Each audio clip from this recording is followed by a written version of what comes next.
Bonjour, aujourd'hui avec Françoise Chandernagor, le destin tragique d'un enfant roi, Louis XVII, l'orphelin du Temple.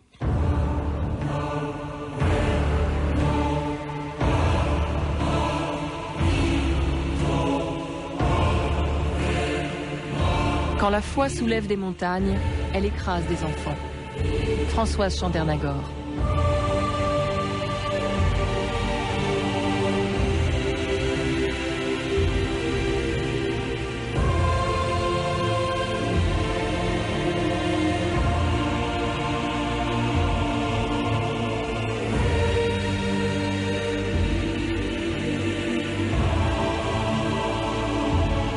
« 2000 ans d'histoire.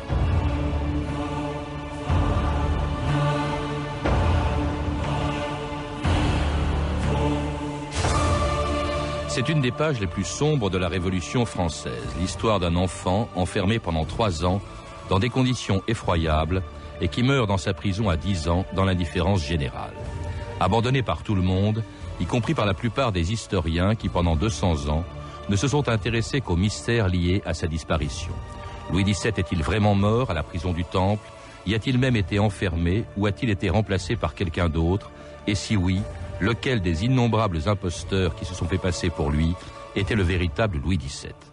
Depuis 3 ans, le mystère est dissipé et on sait que le fils de Louis XVI est bien mort dans sa prison en 1795.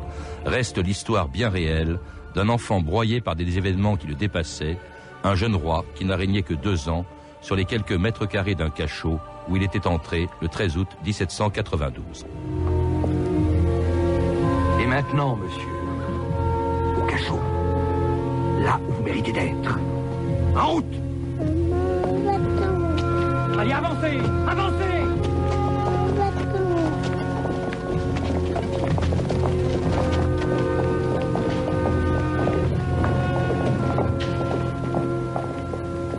Où l'emmène-t-il? Pourquoi? Monsieur, je proteste. Naturellement, monsieur Vaisseau. Ce que vous avez à dire maintenant n'a plus aucune importance. Françoise Chandernagor, bonjour. Bonjour. Alors, c'était le 13 août 1792, l'entrée de Louis XVI, de Marie-Antoinette dans la prison du Temple avec leurs 2 enfants, dont le futur Louis XVII qui a 7 ans et qui va passer 3 ans en prison avant d'y mourir en 1795. 3 années d'enfermement que l'on retrouve dans votre dernier roman, La Chambre, un livre magnifique mais dans lequel à aucun moment on ne trouve le mot roi, révolution, prison du Temple ou guillotine, ni même le nom de Louis XVII alors que c'est bien de lui qu'il s'agit. On s'en rend compte tout de suite en ouvrant votre livre. Pourquoi avoir fait de cet enfant un anonyme? Pour en faire un symbole, parce que pour moi, c'est une histoire qui a une portée universelle. J'ai voulu parler en son nom, d'une certaine manière, de tous les enfants qui sont broyés par une idéologie, par une religion, un totalitarisme, une guerre. Et ce sont les premiers sacrifiés, et eux n'ont rien compris en général à ce qui se passe. Ce sont les plus innocents, et ce sont les premiers sacrifiés. Et dans le cas de cet enfant, il est clair qu'il n'avait pas compris le début du film, comme on dirait. Il n'a rien compris aux épisodes qui se succédaient et aux épisodes terribles auxquels il a été mêlé. On l'entend dans l'extrait de film que vous venez de nous passer. On entend cette petite voix qui dit « Mais maman, où va-t-on? Maman, où va-t-on » Et ça a tout le temps été comme ça, et jusqu'au moment où il est absolument seul, absolument abandonné, admis emmuré, sans avoir jamais compris pourquoi. Et tous les événements auxquels il assiste, avant même d'ailleurs d'être enfermé, François Chandernagor, parce que dans sa prison, il se souvient, dans votre livre, il se souvient par exemple de Varennes, oui. De la fuite de Varennes. Il se souvient sans l'avoir compris, parce que ça non plus, il n'a pas compris. Du reste, on lui avait pas dit la vérité, parce qu'il était trop petit. On l'avait déguisé en fille, on lui avait dit qu'il s'appelait Aglaé. Bon, alors il a cru qu'on allait jouer la comédie puisqu'on lui donnait un nom de fille et qu'on l'habillait en fille. Après, on lui a dit qu'on l'emmenait dans un pays où il serait colonel. Bon, alors il est très très content. Et il savait pas du tout où ils allaient. Il a pas compris pourquoi ils étaient arrêtés et hués par la foule. Pourquoi ils sont revenus alors qu'il faisait si chaud qu'il n'avait pas le droit de boire. Pourquoi on pouvait pas s'arrêter pour qu'il fasse pipi. Tout ça, ce sont des choses réelles. On le sait que la voiture pouvait pas s'arrêter, qu'on lui avait donné une timbale pour faire pipi dans le carrosse. Bon, dans la berline plus exactement. Des choses, des détails comme ça, on les a. Alors on n'a qu'à essayer de reconstituer. Cet enfant ne comprend rien, simplement ce qu'il vit est intense sur le plan émotionnel et on ne lui explique pas parce qu'il est trop petit. Il faut penser que le 14 juillet 89, cet enfant n'a que 4 ans et demi. Et donc la révolution commence, il a 4 ans et demi. Donc il va vivre des choses, changer sans arrêt de lieu, voir ses parents menacés, être lui-même menacé, sans comprendre ce qu'il a fait de mal, sans comprendre quels jeux politiques sont joués en dessous, rien. Rien, comme tout enfant de cet âge, d'ailleurs. Puis être ballotté, il passe de Versailles aux Tuileries. Oui, il change de maison, pour lui sa maison. Et puis oui. les Tuileries à sa dernière maison, cette fameuse tour du temple, où il entre donc... à l'âge de 7 ans, oui. En août 92. Alors, cet enfermement, il n'a pas été le même, aussi dramatique, du début à la fin, pendant les 3 ans. Au début, il reste avec ses parents. Oui, au début, il reste avec ses parents, mais très vite, on sépare ses parents et on le met simplement avec son père. Puis, on le sépare de son père au bout de 5 mois. Pour le rendre à sa mère, puisqu'on va faire le procès de son père. Oui, même pas 5 mois. À partir de l'enfermement au temple, il a vu son père encore 4 mois, disons. Et son père a essayé d'ailleurs de lui enseigner un peu des choses, puisqu'il avait plus du tout d'enseignement. Or, cet enfant savait lire et écrire quand il est entré au temple. Son père lui faisait apprendre la géographie, etc. Tout ça, il a plus d'instituteur, disons, et plus beaucoup de livres. Enfin, tout ça a disparu. Et après, plus de livres du tout. Et donc, son père a essayé de maintenir un minimum de choses pour lui, mais au bout de 4 mois à peu près, ils sont séparés. Il ne le reverra que la veille de sa mort, une scène très intense. Il sait que papa va être tué le lendemain et qu'ils ont 3/4 d'heure pour le voir. Et le père va lui faire jurer solennellement de ne jamais le venger, ce qui est un truc très très fort aussi. Et le petit pleure. Enfin bon, tout ça est terrible. Après, il porte le deuil. Il vit avec sa mère quelques mois et il est arraché à sa mère. Pour ensuite être confié à un couple de gardiens qui vit dans le temple, qui va s'enfermer avec lui au 2e étage.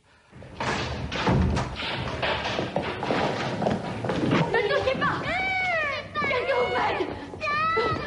Désormais, l'éducation de l'enfant doit être confiée au citoyen Simon. Non! Lâchez-le! Non! Le conseil municipal l'a décidé, on exécute les ordres. Non! Lâchez-le! Allez viens, on fera de toi un bon cordonnier.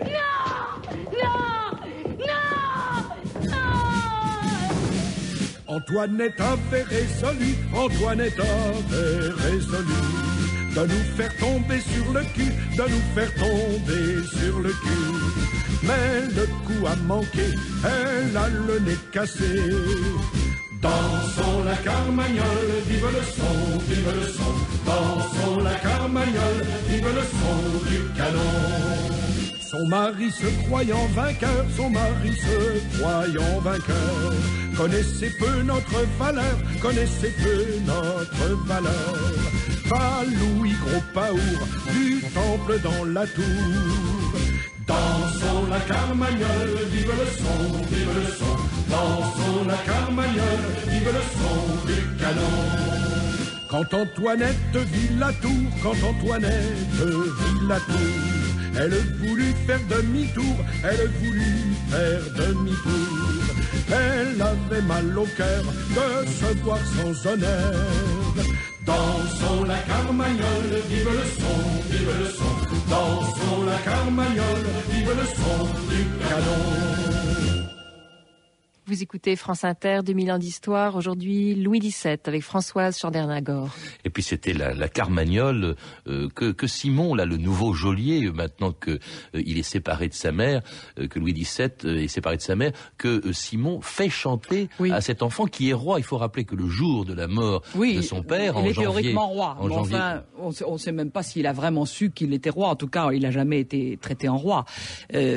Donc Simon l'enfant va pleurer pendant 3 jours. Et d'ailleurs, il avait hurlé la scène qu'on entend là tout à l'heure, les hurlements de sa mère, les hurlements de l'enfant. Il a fallu plus d'1 heure pour arriver à l'arracher à sa mère. Et il se réfugiait derrière elle, elle le protégeait. Enfin, c'est une scène abominable. Il dit même, dites-vous, quelle loi... Oui. Voulez-vous me montrer la loi qui ordonne qu'on me sépare de ma maman. Ouais. Bon.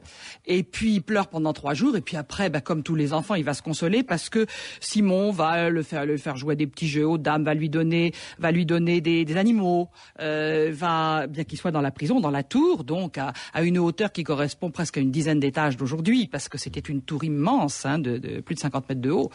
Et donc Simon va faire venir sa femme aussi pour s'occuper de l'enfant parce qu'il en est incapable. Et à eux deux, ils vont rétablir quelque chose de pas trop désagréable, je dirais, pour l'enfant physiquement. On lui donne des fleurs, enfin bien qu'il soit enfermé donc dans cette tour, on essaye de lui rendre les choses à peu près potables physiquement. En revanche, sur le plan mental, c'est un vrai lavage de cerveau auquel on procède. Notamment, on lui fait apprendre toutes les chansons contre ses parents et il les chante lui-même à tue-tête. Il entrouvre les fenêtres et il les chante au grand bonheur de toute la garnison, de tous les geôliers. Et sa mère, qui est encore là, qui n'est pas jugée, qui est au-dessus, et il ne le sait plus, ça.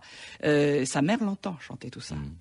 On veut en faire un bon républicain. Oui. Cela dit, Simon n'était pas un mauvais bougre. C'est pas un tortionnaire. D'ailleurs, au fond, cet enfermement terrible qu'il va subir, c'est pas tellement ces gardiens qui vont le lui infliger. Vous le dites, je m'adresse là à une ancienne élève de l'école d'administration, c'est l'administration, c'est le règlement. Oui.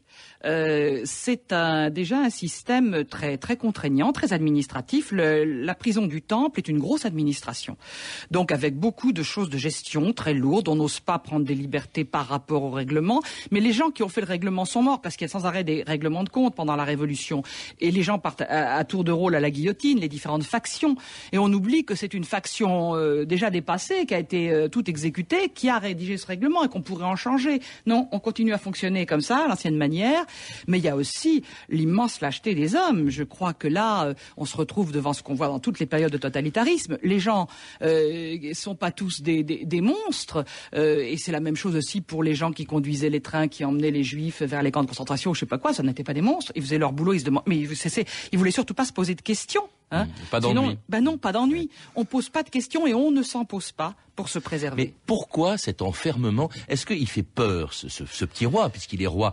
Je sais qu'à l'extérieur, au fond, la Vendée se soulevait en son nom. C'est vrai qu'il était encore un symbole. Il ne le savait pas de sa prison. Non, ça il ne le sait absolument pas. On voulait peut-être l'enlever. Oui, la Révolution d'abord craint qu'on l'enlève. Il y a une garnison de près de 300 hommes au pied de la tour pour empêcher ça.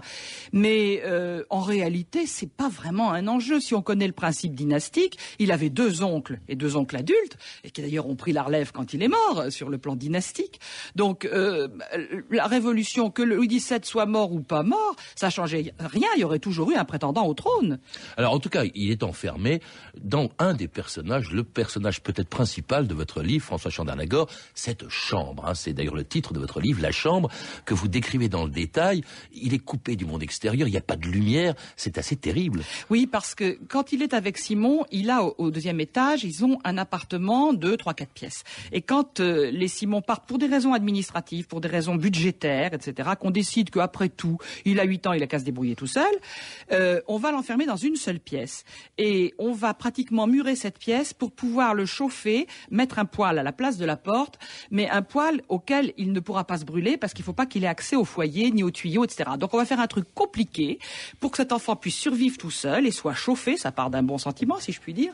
Mais du coup, on l'emmure, pratiquement. On lui met pas de chandelle parce qu'il risquerait de jouer avec une chandelle, de mettre le feu, etc. Donc on lui donne pas de lumière. Évidemment, tout ce qui avait déjà des barreaux, on en rajoute. On met plus de barreaux, plus de cadenas. Faudrait pas qu'il risque d'ouvrir la fenêtre, même s'il risque pas de passer par la fenêtre, parce qu'il y a des barreaux, il y a des abat-jours, c'est-à-dire des grandes planches de bois. Mais tout de même, il risquerait de prendre froid. Donc on cadenasse la fenêtre. Enfin, tout est progressivement fermé, y compris l'accès aux toilettes, disons-le. Alors, il y a une chose terrible, évidemment, que vous rappelez, c'est qu'on va même se servir de lui comme témoin à charge contre sa mère, dont le procès se déroule à ce moment-là. Oui, mais ça, il ne sait d'ailleurs même pas que sa mère a un procès, et il ne comprend pas exactement à quoi ce qu'il dit, il ne comprend pas à quoi ça va servir. Il a 8 ans, rappelons-nous bien, il est conditionné, mais en plus, il ne comprend pas les mots qu'on emploie devant lui. On lui fait dire que sa mère a été incestueuse avec lui, et on emploie des mots comme copulation. Vous voyez, qu'est-ce qu'un enfant de 8 ans peut comprendre à des mots comme ça? Et il va signer un acte d'accusation d'inceste contre sa mère sans comprendre ce qu'il fait. Nous avons une déposition du dit Simon qui a surpris l'enfant se livrant à des pratiques indécentes, nuisibles pour sa santé. Simon lui a demandé qui lui avait enseigné ce comportement honteux. Et l'enfant a répondu que c'était sa mère et sa tante.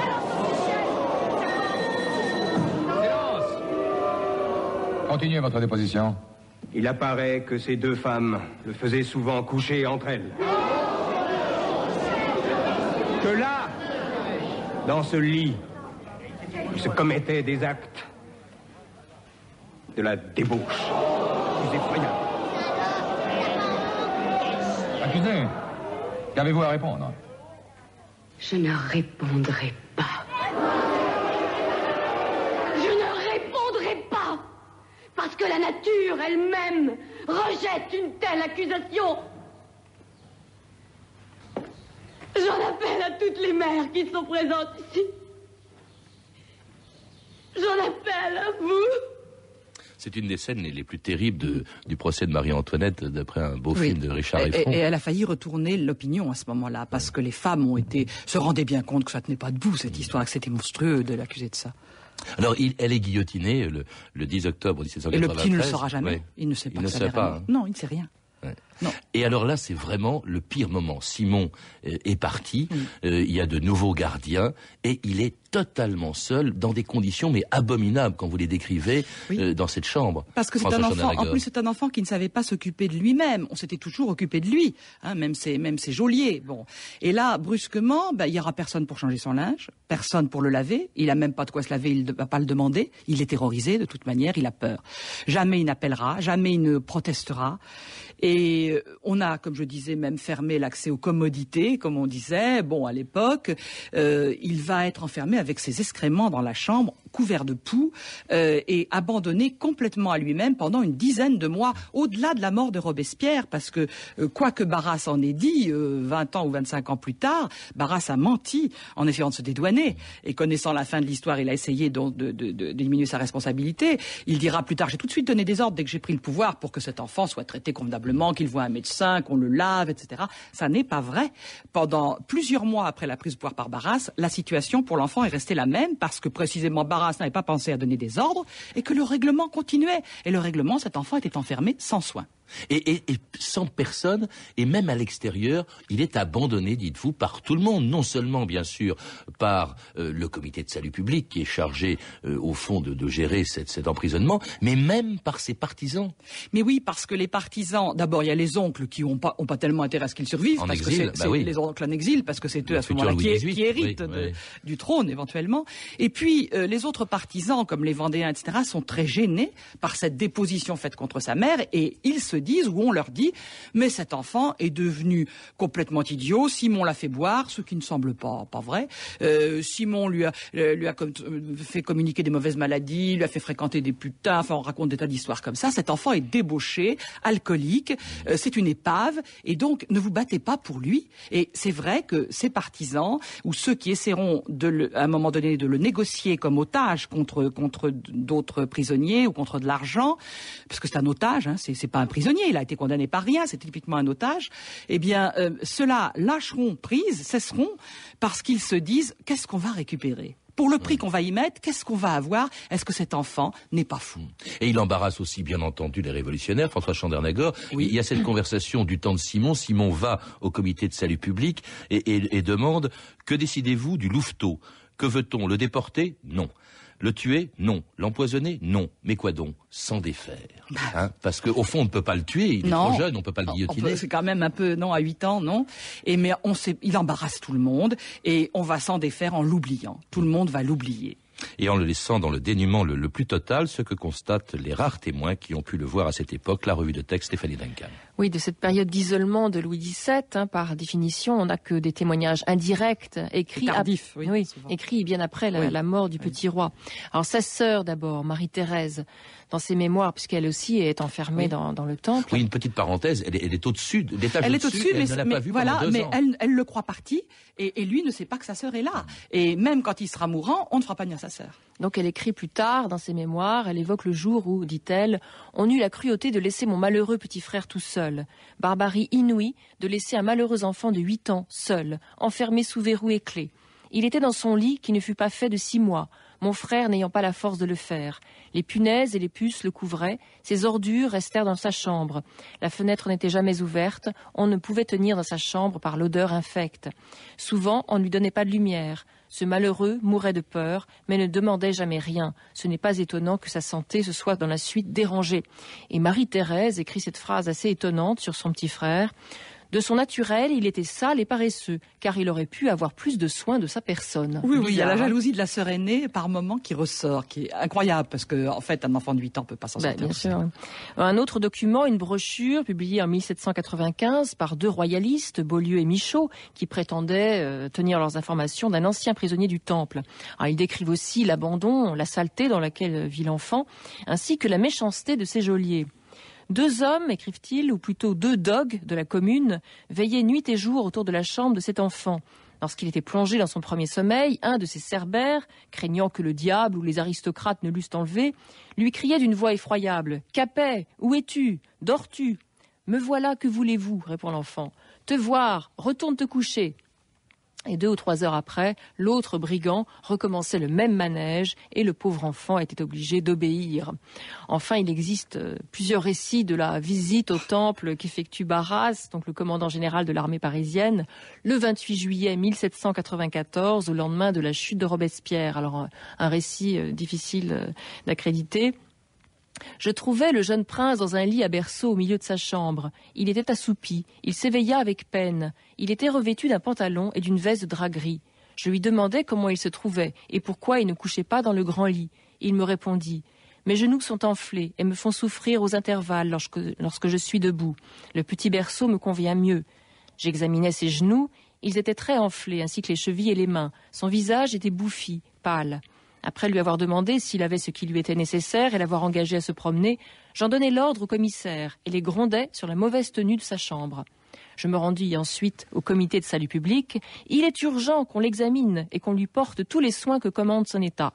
Et Barras l'affirme, le comité donna les ordres en conséquence. C'est faux, bien sûr. Et c'est faux, François Jadagor, parce que sa situation s'est quand même améliorée au bout d'un certain temps. Mais... Au bout de plusieurs mois du pouvoir de Barras et à la suite de visites d'autres députés, sa situation s'est améliorée sur le plan physique, c'est-à-dire que quelqu'un a pris en charge de le laver et de l'habiller, mais il n'est pas sorti de la chambre, il ne s'est pas promené, il est resté, sauf à l'extrême fin de sa vie, il est resté enfermé toujours dans cette même pièce, sans jouer, sans livre, sans rien, sans personne qui lui parle. C'est-à-dire que c'est un enfant qui, d'ailleurs, d'après des visites ultérieures, ne fixe plus son regard, à la fin ne répond plus aux questions, est tombé dans une profonde dépression, c'est certain. Et on ne commencera à s'en occuper que quand des gardiens vont un peu appeler au secours, 1 mois et demi avant sa mort, en disant là il est malade. Et là on va faire venir des médecins et un médecin obtiendra, mais seulement la veille de sa mort, qu'on le transporte pendant la journée dans une autre pièce où il y a la lumière du soleil. Oui. C'est tout. Un jour. Il va avoir 1 jour avant sa mort pour revoir le soleil. Il y a eu une once d'humanité quand même. Oui, mais c'était pas les médecins, c'est pas tous des monstres, quoi. C'est ce que je veux dire. Mais ils étaient quand même, ils le voyaient à travers la lucarne, etc. Et quand même, c'est incroyable. Ils voient que c'est un enfant. C'est pas forcément, c'est un roi certes, mais enfin c'est quand même un enfant. Oui, mais alors. D'abord, moi, je suis frappée. Pendant 2 ans, cet enfant n'a plus vu ni n'a plus été vu par une seule femme. Je pense que si une femme l'avait vu, elle aurait tout de suite vu qu'il ne pouvait pas rester dans cet état-là, pas survivre comme ça. Là, il y a que des hommes qui généralement sont des célibataires, des militaires, etc. Donc, ils n'ont pas peut-être le même type de sensibilité au sort d'un enfant jeune et ils ne se rendent peut-être pas bien compte qu'il ne peut pas vivre. Et il n'y aura pas de médecin, sauf à l'extrême fin, comme je vous dis, 1 mois avant sa mort. Mais avant, il n'est pas vu par un médecin, ça n'est pas vrai. Donc, tous ces vieux militaires, au fond, et puis qui changent tous les jours, c'est ça qu'il faut voir. Il n'y a pas de responsable, parce qu'on a organisé un système où ce sont des gens désignés politiquement par les sections de Paris et qui changent tous les jours. Cet enfant sera vu, aperçu, disons, hein, on attestera qu'il est là, par plus de 1000 personnes. Mais chaque fois des gens différents. Alors on se dit, oui, tiens, il n'a pas l'air bien, mais enfin, moi je repars ce soir. Oui. Pas mon boulot. Et puis alors, même sa mort semble indifférer les gens. On a même pas, il n'y a pas de cri de haine. Vous citez quand même ce député Merlin de Douai qui a cette phrase affreuse. À l'Assemblée, on annonce la mort de Louis XVII, qu'on appelait le dépôt, parce qu'il fallait pas l'appeler Louis XVII. Hein. Oui, non, il a succombé sous son rachitisme, dit Merlin de Douai. Cela rafraîchit les âmes républicaines. Ah oui, Merlin de Douai, c'est un abominable qui était l'auteur de la loi des suspects, qui est vraiment pour moi la loi des suspects à l'époque de la terreur. C'est vraiment ce qu'on peut imaginer j'imagine, le plus abominable dans une dictature. Hein. Et rien que ça, se réjouir de la mort d'un enfant en disant cela rafraîchit les âmes républicaines, c'est une horreur de dire ça. C'est pas la plus belle page de la Révolution française. Non, il y a de belles pages dans la Révolution. Mais est-ce que c'est pas la raison pour laquelle la République plus tard peut parler au fond de ce préféré drame? l'oublier, oui, elle aussi, oui, je crois, parce que c'est tellement le contraire de la Déclaration des droits de l'homme par laquelle on commence la Révolution. Lui, on lui a pas appliqué la Déclaration des droits de l'homme. Merci François Chandernagor. Je recommande, si c'est encore nécessaire, parce que je sais que ce livre a eu un succès fou déjà, mais enfin, il n'est pas trop tard pour l'acheter parce que c'est vraiment une lecture magnifique. Votre livre, donc, La Chambre, un roman qui a été publié chez Gallimard. Vous avez pu entendre des extraits du film La Révolution française, Les années terribles de Richard Effron. Un très beau film également. Pour retrouver ces renseignements, vous pouvez téléphoner, vous le savez, au service des relations avec les auditeurs, au 0892 68 10 33, 34 centimes d'euros la minute, ou consulter le site de notre émission sur franceinter.com. C'était 2000 ans d'histoire, à la technique Jean-Richard Dufour, documentation Virginie Bloch-Lenné et Claire Tesser, revue de texte Stéphanie Duncan, une réalisation de Anne Kobilac. Une émission de Patrice Gélinet. Une émission précédemment diffusée le 14 février 2003. Demain, dans 2000 ans d'histoire, les gueules cassées de la guerre de 14-18.